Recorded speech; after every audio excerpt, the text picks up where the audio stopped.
YouTube, what is good? It's your boy NOT, and we are on top of this, man. We're back on the routine, man. NBA players who hated their coaches. NBA play, throughout the season, it could get a little chippy between players and coaches, man. We seen it happen firsthand with the Miami Heat, man. We seen that, live action. Jimmy Butler, Eric Spoelstra, Udonis Haslem get at it, about to tussle, about to Royal Rumble.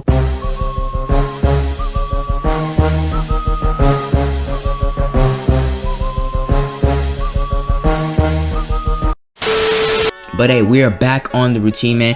But eventually down the line, I do plan on doing, NFL content, stuff like that. I just have to really, get used to watching, NFL content and stuff like that. Because I kid you not, guys, although I do know a little bit about football, bro, I don't know football as much as I know basketball. So, we might be reacting to like biggest hits or something like that. Or yeah, because, I don't know about none of those statistic stuffs. What?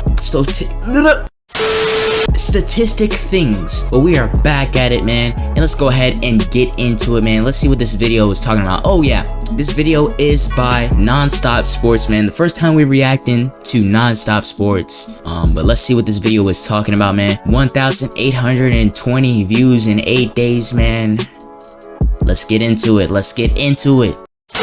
Hold on. Before we get into this video, man, your boy has just dropped. It is officially out. It's called the On Top Community. In this community, man, it's really just to, get people together. If you have a channel or if you're a content maker, whether it's on Twitch, I don't know if they still have Mixer, but Mixer. Why you bullying me? YouTube, TikTok, TikTok. Nobody go, this is TikTok, TikTok. All that, man. You can come on there and you can promote. And also another thing too, if you guys are interested in becoming a moderator for the channel, because I'm not always going to be there monitoring the channel and dishing out bans if anything happens or if anything inappropriate is on the channel. But yeah, I'm not going to be there to do that. So if you do want to become a moderator, join the community and then message me that you want to become a moderator, and I'll give it to you, man. I'll give it to you. Starting this new Discord, man. Hopefully we can really grow a community, the On Top community, because we always gonna be on top of these type of things, man. But yeah, man, without further ado, let's go ahead and get into the video. The NBA season is long, and every NBA player hates their coach at some point. From cursing each other out and people getting fired to strangling and hiring a hitman. Here are the worst player-coach feuds in NBA history. Strangling? Hey, Shaquille O'Neal versus Pat Riley. Shaq was always a bit of a bully, but he only bullied those he didn't respect and who didn't clap back. O'Neal had disagreements with Phil Jackson, but he respected the Zen Master, and they won 3 championships with the Lakers. But when he got traded to Miami, O'Neal never respected his new head coach, Stan Van Gundy. Shaq would often tease Stan and refer to him as Ron Jeremy, a famous porn star. Because Stan and Shaq never clicked, and because Pat Riley wanted to coach the team again, Van Gundy's days with the Heat were numbered. With Riley on the bench, Miami won the 2006 NBA title over Dallas, and Shaq's relationship with the coach was phenomenal. Until Big Diesel came into the next season severely out of shape, which didn't fly with Riley. The two of them started getting into many arguments. Shaq missed a lot of games, and the Heat was terrible. He was leaving his prime too. In the middle of the 2008 season, their beef went from bad to worse, and Big Diesel nearly punched Riley in the face during practice. In his book, Shaq said this: "I started taking a couple of steps towards Pat. Udonis Haslem and Alonzo Mourning tried to stop me, and I threw them aside like rag dolls. Now it's me and Riley." It's crazy. Udonis Haslem just always seems to end up getting between players and coaches, man. Always. I don't know what it is. But hey, I think is he still on the Miami Heat, or is he retired? Bro, at this point, just be an assistant coach, man. Just be I understand, the players do get paid way more than the coaches do. You just taking up an extra roster spot, man. Go ahead, move along and let another player join the roster, man. Let another player join the roster. Face to face, jaw to jaw. I'm poking him in the chest and it's getting nasty. He's yelling "F you," and I'm yelling "No, F you." That was the point of no return, and O'Neal was soon traded to Phoenix. Latrell Sprewell versus PJ Carlesimo. I think he became an all-star one more season. Mustard must be a trigger word for both PJ Carlesimo and Latrell Sprewell. They could be enjoying a nice family barbecue when someone says they need more mustard on their hot dog, and then it happens. A flashback to 1997, when Carlesimo coached the Golden State Warriors, and when Sprewell orchestrated arguably the biggest player-coach scandal in NBA Is this the time when he choked? See, Latrell came to Coach? practice with heavy legs and a bad attitude. So, Coach Carlissimo told him to put some more mustard into his passes, meaning to put more energy into his play. Sprewell brushed him off a few times, but Carlissimo didn't want to let him off the hook. Eventually, Coach screamed at Sprewell that he wanted more mustard, and Spree then completely lost his mind. Latrell all of a sudden had a burst of energy and proceeded to choke out his coach. Before his teammates threw him off the coach, Latrell had his hands on Carlissimo's neck for a good 10 seconds. And to make matters worse, Sprewell went to the locker room, but then returned 10 minutes later, still wanting to hurt Carlissimo. The team tried to cover it up and act as if nothing happened, but the big blue marks on Carlissimo's neck started an investigation, after which Sprewell got suspended for 68 games. Rajon Rondo versus Rick 68 Carlisle. games? With supreme basketball IQ,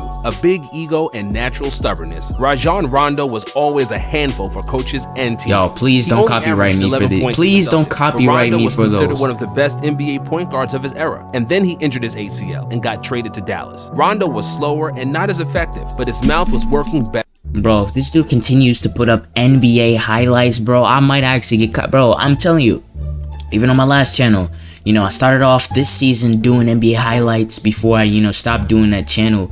But every single video, whether it was a 1 minute highlight, a 2 minute, 3 minute, what have you, no matter how good or how, well I try to edit it, man, it always seems to be just that little clip out of the whole entire video that ends up getting copyright. So please, man, YouTube, please let me slide, man. Better than ever. I'm Coach not trying to get no Carlisle and copyrights, Rajon man. butted heads immediately upon It's his not a arrival good to start. It Dallas, won't be a and good their start. words never stopped. All season long, it was visible that Rondo hated his coach's guts and vice versa. And against Houston in the first round of the playoffs, the two ticking bombs finally exploded. Rondo got into a shouting match with Carlisle and dragged himself on the court with a big "you, coach" written all over his face. When he saw that Rondo played with no effort, Carlisle benched him and he never played for the Mavs again. Darren Williams versus Jerry Sloan.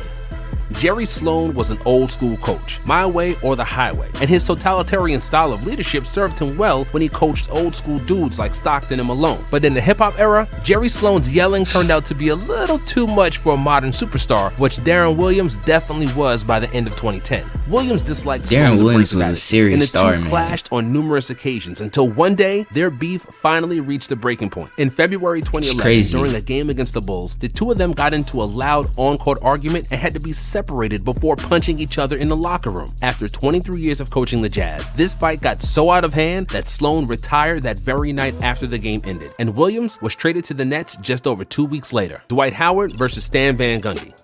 Getting drafted first overall by Orlando and the nickname Superman weren't the only things Dwight Howard shared with Shaquille O'Neal. Just like Shaq, Howard also had a feud with Stan Van Gundy. In 2007, Stan took over the Magic while Dwight was already an all-star. Big guys just seem to, not Dwight really like Stan blossomed Van and played Gundy. the best basketball of his career. In 2009, they even went to the NBA Finals, but just a few seasons later, their relationship started to deteriorate. The entire Magic offense already ran through Dwight, but Howard still demanded that he get the ball more. At this point, Van Gundy knew he had to do whatever it takes to please the superstar, but the lack of success in the postseason made the situation worse. And during the 2012 season, Dwight gave the Magic an ultimatum: either trade him or fire Van Gundy. If things weren't already bad enough, this internal drama became available for public consumption, and the media dubbed it the Dwightmare. Then, to make the situation even more bizarre, Howard entered a press conference just moments after Van Gundy mentioned that he knew Dwight wanted to get him fired. Dwight unsuccessfully tried to make the situation less awkward by making childish jokes and hugging Van Gundy. The coach was clearly fed up with the nonsense, but because Howard was the best center in the league at the time, he had to put up with him. However, after another playoff disappointment, Van Gundy was gone, and so was Dwight after the Magic had traded him to the Lakers. Allen Iverson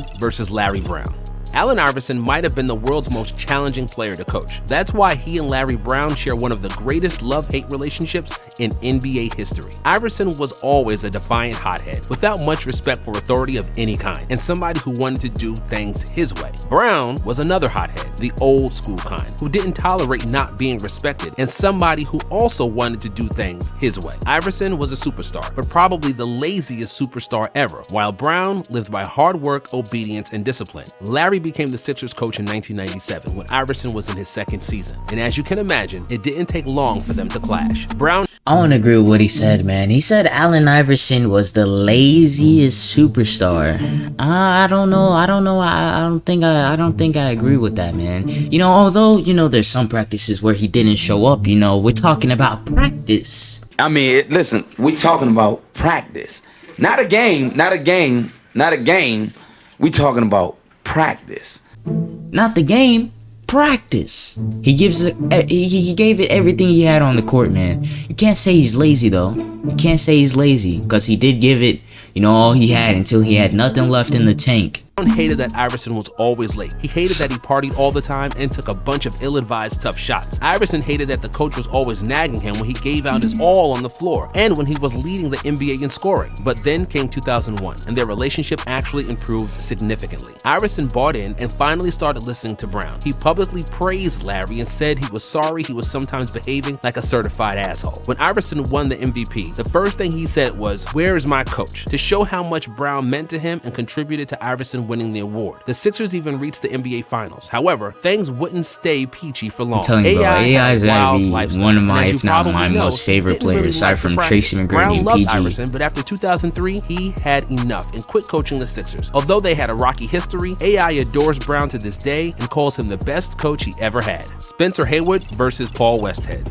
What should a coach do if his player falls asleep during practice before an NBA Finals game? That's exactly what Lakers coach Paul Westhead asked himself about Spencer Haywood, whose body needed a nap after a night of alcohol and cocaine. Coach woke Spencer up and threw him off the team. Cocaine? In a drunken, coked-out rage, Haywood started plotting his revenge on Westhead and even called a hitman to murder his coach. Thankfully, after he slept it off, old Spence came to his senses and called off the hitman. But the next season, Westhead got into another dispute with Magic Johnson after the Lakers lost in the first round of the playoffs. With bad results and poor chemistry, Westhead got fired midway through the 1982 season, after which Pat Riley took over and immediately won the championship with the Lakers. Wilt Chamberlain versus Butch Van Bredekolk.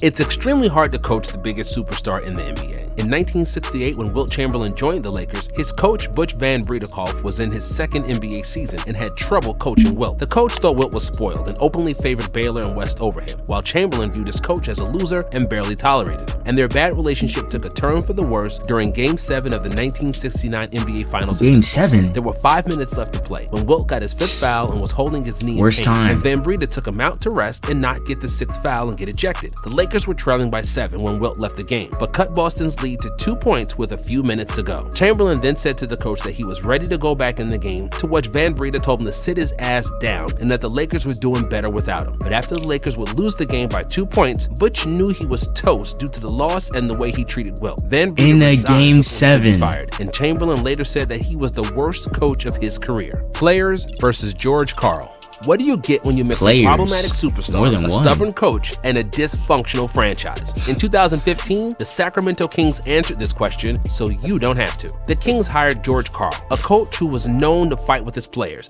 and to pair him with highly emotional DeMarcus Cousins, their fate was doomed from the start. Karl was a successful coach who was great at X's and O's, but he also had a bad temper, wasn't a great communicator, and didn't care if he got his superstars mad. Gary Payton blossomed under Coach Karl in Seattle. They made the finals in 1996, but Gary still how old is George Karl? I used to want to beat his head in and kill George's ass every other day, Payton said. Karl butted heads everywhere he went, with Ray Allen in Milwaukee, with Kenyon Martin and Carmelo Anthony in Denver, then finally with DeMarcus Cousins in Sacramento. Cousins couldn't stand Karl, and he would often curse him out, and they had more fights than Sacramento had wins. Karl even suspended Cousins for 2 games without pay. He tried to trade him in the offseason, after which Cousins called him a snake. After an extremely disappointing 2016 season, Karl got sacked, after which he never worked in the NBA again, and Cousins only lasted half a season more before he got traded. Stephon Marbury versus Isaiah Thomas.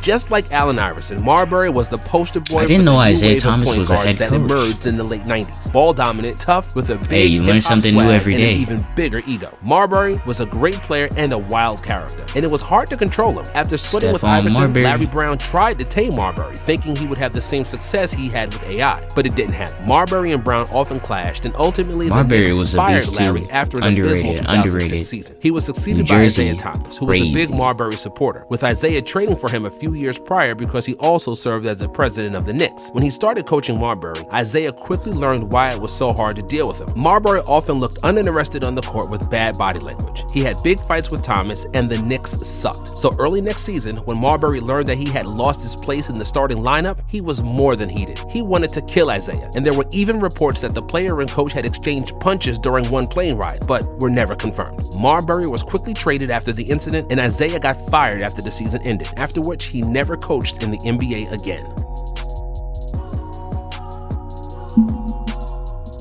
Hey, W video though, W video. Hold on, I gotta remember your name, man. Non-stop sportsman, W video. Hey, we might start reacting to non-stop sports. I like his video. I like his content. I like his content, man. I like his content. But hey, man, those are NBA players who hated their head coaches, man. I didn't know Isaiah Thomas was a head coach, man. That surprised me. I thought he, after becoming a head coach, he took a break for a little bit and then, jumped straight into analyzm. But What? being an analyst. But yeah, man, hey, interesting video. We're trying to get to our goal of 1,000 by March, not February or January, by March. So around my birthday time, man, that'd be a beautiful present. A beautiful present, guys. Can you make it happen? Can we make it happen, man? But hey, man, this is NOT signing off, man. Love you guys. Peace, man. Hey, 1,000 by March. Can we make it happen? Let's see.